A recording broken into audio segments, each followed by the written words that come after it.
Kami mantan muhibin Solo Raya menyatakan hakul yakin bahwa Habib Ba'alawi bukan keturunan Nabi Muhammad SAW. Assalamualaikum warahmatullahi wabarakatuh.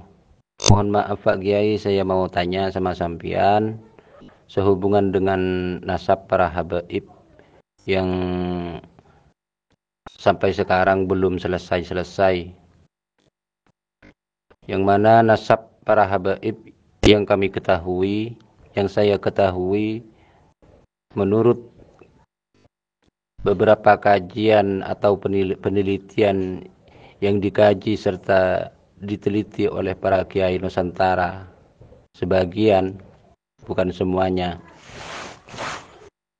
nasab mereka nyata-nyata putus, nyata-nyata tidak tersambung kepada baginda Nabi besar Muhammad SAW.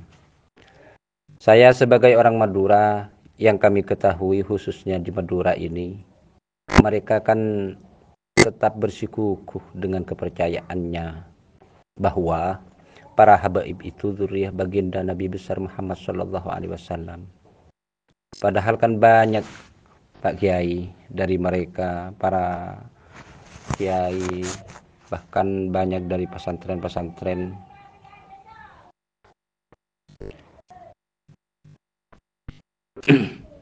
yang mumpuni dalam keilmuannya, yang mengetahui, yang faham tentang kitab-kitab kuning. Begini, apakah kira-kira motif yang menjadi bukti dasar yang bisa jadi acuan mereka sebagai referensi dan bukti konkretnya? Karena bagi saya pribadi ini sudah taslim bahwa mereka bukan dzurriyyah dari baginda Nabi besar Muhammad SAW. Begitu Pak Kiai, mohon tanggapannya. Sekian, Assalamualaikum warahmatullahi wabarakatuh. Waalaikumsalam warahmatullahi wabarakatuh. Kalau perkiraan saya, mereka selalu berkomitmen dengan kepercayaan lama mereka, walaupun sangat besar terindikasi kesalahannya. Kalau bagi saya memang salah begitu. Karena faktor yang membuat mereka bertahan itu, saudaraku, itu ada 3 faktor, sehingga 3 faktor ini mereka anggap sebuah kebenaran. Faktor yang pertama, mereka adalah selalu mempertahankan husnudzon. Kenapa? Karena mereka punya semboyan yang oleh orang yang kurang begitu teliti dan faham itu dianggap ungkapan yang benar dan berdasar. Padahal itu ungkapan pembodohan menurut saya. Apa itu? Lebih baik salah husnudzon daripada salah suudzon. Nah, ini ungkapan yang tidak berdasar. Dalam konsep kita beragama, itu pilihannya salah dan benar. Baik berupa akidah, baik berupa fikih, baik berupa ilmu disiplin keilmuan yang lain. Kalau nggak benar ya salah. Kalau benar ya pasti benar begitu. Sehingga ar-rusyduh dengan al-ghayyuh itu pilihannya. Qad tabayyana ar-rusydu minal ghayy. Kalau ar-rusydu itu melalui dalil-dalil yang jelas dan bukti-bukti yang konkret, itu ar-rusydu. Kalau al-ghayyuh ya salah. Atau dikatakan al-haqqu dengan al-batil, kebenaran atau kebatilan, itu pilihannya begitu. Sehingga ulama memberi ponis di dalam zan itu la ibrata bidzanni al-bayyin khattu. atau khoto'uhu, begitu. Jadi tidak dianggap dzan itu kalau sudah terbukti secara dalil, terbukti secara kaidah, itu sudah salah.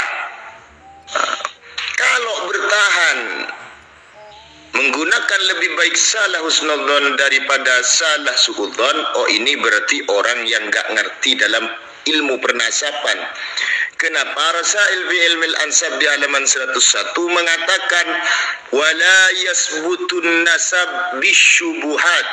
Nasab itu tidak bisa disahihkan dan tidak bisa ditetapkan dan tidak berstatus tetap nasab itu dengan syubuhat, dengan pakai syubuhat atau pakai husnudzon lah, atau pakai syubuhat, remang-remang, karena nasab itu harus dengan alamat wadihat, juga dengan bayinat yang sabitat, begitu. Faktor yang kedua ialah karena mereka memahami nasab para habaib ini sudah tetap melalui al-bayyinah dengan dua metode. Metode yang mereka pakai itu adalah adanya khotun nasabah atau ar-ruk'ah di abad 11 ke belakang, atau di abad 11 ke belakang. Dua melalui asyurah wal istifadah yang mereka sangka bayyinah ini sudah cukup, padahal al-bayyinah itu harus sabitat. Mari kita uji pokok dari al-bayyinah tersebut.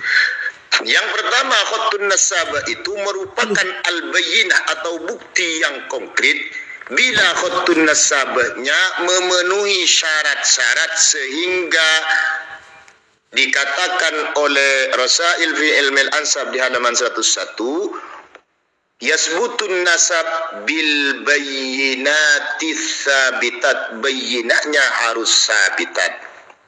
Apa syarat khotun nasabah atau ar-ruk'ah yang bisa jadi acuan pengisbat nasab bagi seorang nakib? Di antaranya catatan nasab yang harus berkesinambungan dengan khotun nasabah yang sebelumnya, yang dikatakan di Rasail fi ilmil ansab halaman 103 kutubun nasabiyin al-abdal. Jadi tulisannya ada kesinambungan, orangnya ada kesinambungan dalam pengambilannya. Nah, begitu. Kalau kita melihat pada Muqaddimat fi ilmil ansab halaman 58, ruk'ah itu, catatan itu alla takuna mukhalifatan lil usul, tidak boleh bertentangan dengan kitab dasar yang lebih tua. Begitu.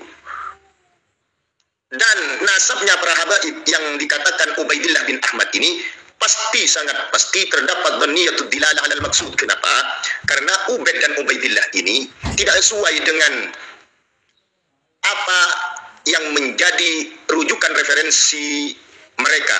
Sebagaimana di Al-Burqatul Musyiqah halaman 150 sampai 151. Dia mengatakan kakeknya Ubaid. Ubaid ini mentasghir namanya. Ubaid ini kakeknya Ubaid. Terus Ubaid ini dikatakan Ubaidillah. Ubaidillah ini merupakan tasghiran dari nama Abdullah. Begitu.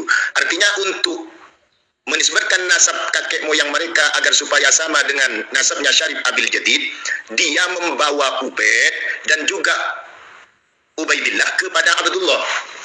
Sedangkan Ubaid dengan Abdullah ini dibawa ke Tarikhul Janadi As-Suluk fi Tabaqatil Ulama wal Muluk. Ini cacat karena sumbernya tidak sama. Sumbernya Abdullah, tidak ada Ubaidillahnya, bahkan tidak ada Ubaidnya. Juga sumbernya tidak menerangkan bahwa Jadid itu bersaudara dengan Alwi dan Basri.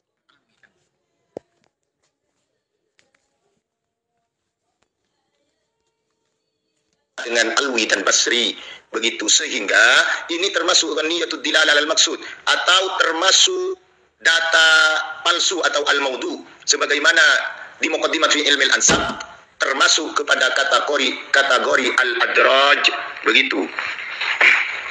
Terus antakuna khaliyatan minal illatil qadihah, itu syaratnya catatan nasab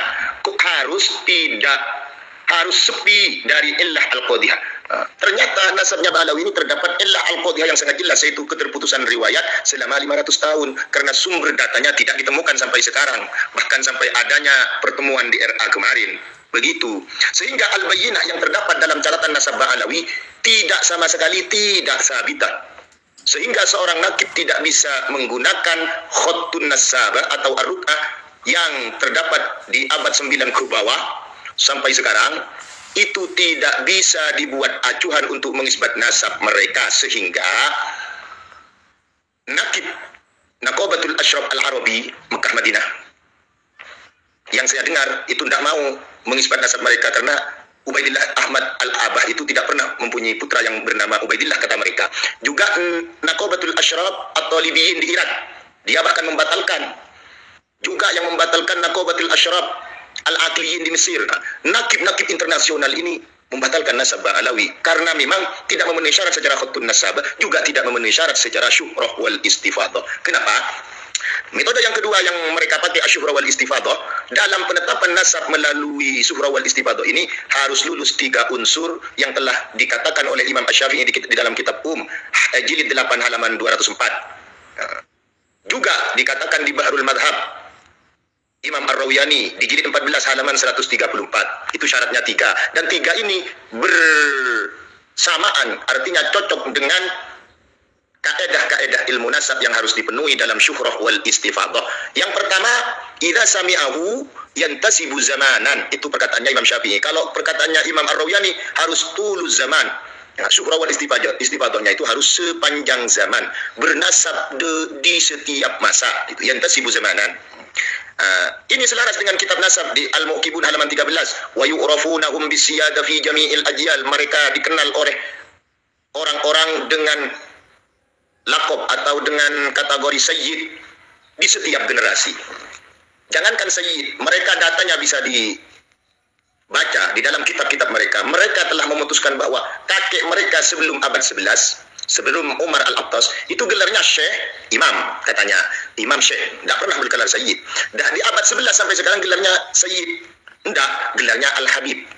Yang mana Al-Habib ini belum tentu bisa dikategorikan Sayyid dan Syarif, kecuali mereka bersikuku mengaku sebagai Syarif, sehingga ditafsiri Habib itu keturunan Nabi dari Al-Husain oleh sebagian ulama, karena disangka Habib itu ya Sayyid dan Syarif. Begitu yang digunakan di Hadramaut. Begitu. Juga selaras dengan kitab Nasab Al-Kafi Al-Muntakhab halaman 62. Amma fin nasab fa hiya hamlun nasab wal ijtihar bainan nas muddatan min az-zaman la yu'rafu illa bihi. Nasab-nasab itu membawa nasab itu dalam syarat syuhrah wal istifadah, itu harus istiharnya bainan nas muddatan min az-zaman. Di masa dari zaman la yu'rafu illa bihi, sepanjang masa tidak dikenal kecuali memang sudah dikatakan sayyid atau syarif, ataupun setidaknya kalau memakai redaksi Habib itu dikatakan keturunan Nabi, ya kata-kata Habibnya itu harus sepanjang zaman memang. Ternyata Al-Habib itu timbulnya di abad 11, yaitu Umar Al-Attas. Sedangkan abad 10 ke atasnya dikenal dengan Syekh atau Imam. Itu kan, mereka itu memang tidak pernah, yang namanya nasab mereka itu tidak pernah istihar bainan nas muddatan minaz zaman, la yu'rafu yang tidak bisa dikenal kecuali dengan itu. Mereka terbatas, sehingga di dalam muqaddimat fi ilmi al-ansab dikatakan ada mustahdizatin tammat tazkib alaiha. Kesyuhuran mereka itu baru terbentuk di abad 12 di waktu mengaku Sayyid di Mekah. Begitu. Sebelumnya Habib dan sampai sekarang Habib. Begitu. Tidak baru terbentuk. Kalau di dalam istilah kitab Rasail fi Ilmi al-Ansab di halaman 103, harus kita nisbah wa syuhrah. Harus sejak dahulu penisbatan itu dan kesyuhruan itu sejak dahulu. Begitu. Syarat yang kedua, di dalam syuhrah wal istifadah itu lam yasma' dafi'an. Nakib itu tidak pernah melihat ada orang yang menolak tentang nasab ini. Ini istilahnya Imam Syafi'i. Kalau istilahnya Imam Ar-Rawiyani, ada muddafi, tidak ada seorang pun yang menolak nasab ini. Kita uji, ternyata nasab ini di abad 12 telah ditolak oleh seorang ulama sekaligus penguasa Hijaz yang namanya Syarif Aunur Rafiq. Beliau dikatakan mutaballi'an fi aksaril ulum di tarikh Mekah. Ini bisa dicek di Al-Istizadah min Akhbari Sadah halaman 1093. Syarif Aunur Rafiq ini bukan sendirian, didukung oleh seorang ulama yaitu Syekh Ahmad Isa An-Najdi, Ibrahim Al-Uskubi, Abu Su'ib Ad-Dukkali. Ini yang mendukung mereka. Sehingga di sini pun syarat yang kedua, kalau syarat itu salah satunya batal, ini syaratnya semuanya, syarat yang ketiga batal semua maksudnya. Yang ketiga, walam yarid dalalatan yurtabu biha, itu kalau ibaratnya Imam Syafi'i, tidak ada tanda-tanda dalil yang bisa diragukan surah wal istibadahnya. Kalau istilahnya Imam Ar-Rawiyani, adamur ribah atau raibah, tidak ada keraguan. Apa yang terdapat keraguan dalam nasab Ba'alawi, nasabnya para begini? Banyak sekali di antaranya. Satu, sumbernya tidak jelas. Coba tanyakan sumber nasabnya dari apa? Karena dari abad 4 sampai abad 9, abad 10 ini tidak ada sumbernya. Mentoknya sumbernya itu adalah Jauharus Syafaf, Al-Burqatul Musyiqah. Kalau dipaksakan sumbernya ya sampai Tarikhul Janadi, begitu. Nanti saya jelaskan 3 sumber ini. Yang kedua, terdapat keterputusan riwayat selama 500 tahun. Ini menyebabkan raib, keraguan. 3, terdapat niyatul dilalah al-maksud, yang merupakan al-adraj, yang mana al-adraj itu kata ulama termasuk nasab yang maudhu, wal maudhu la yuhtajju bih. Itu bisa dicek di Muqaddimat fi Ilmi al-Ansab.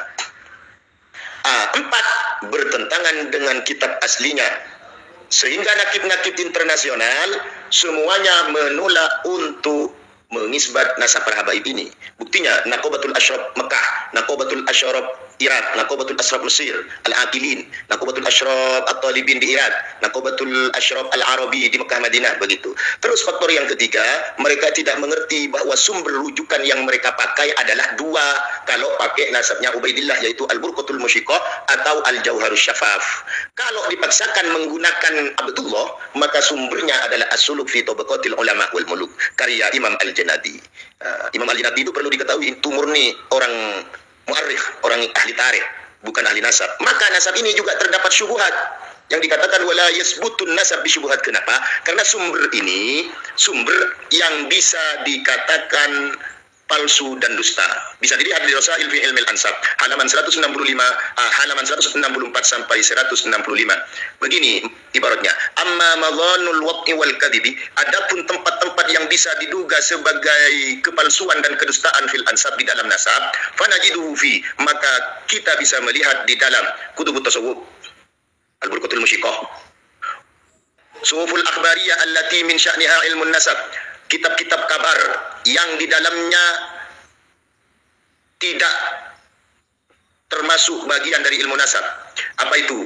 Yang namanya Al-Jauharus Syafaf, atau Kutubul Mu'arrikhin alladzina la dirayata fi ilmin nasab, kitab-kitab tarikh yang mu'arrikhnya bukan bagian dari nasab, sehingga itu termasuk madhanul waqi wal kadhibi, tempat diduga nasab palsu dan dusta, sehingga harus mendatangkan dalil-dalil yang konkret yang bisa dibuat rujukan pasti.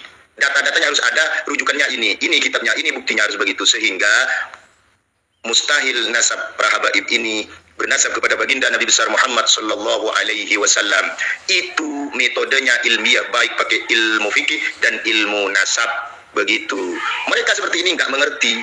Cukup dengan husnudzon, salah husnudzon katanya tidak apa-apa. Terima kasih.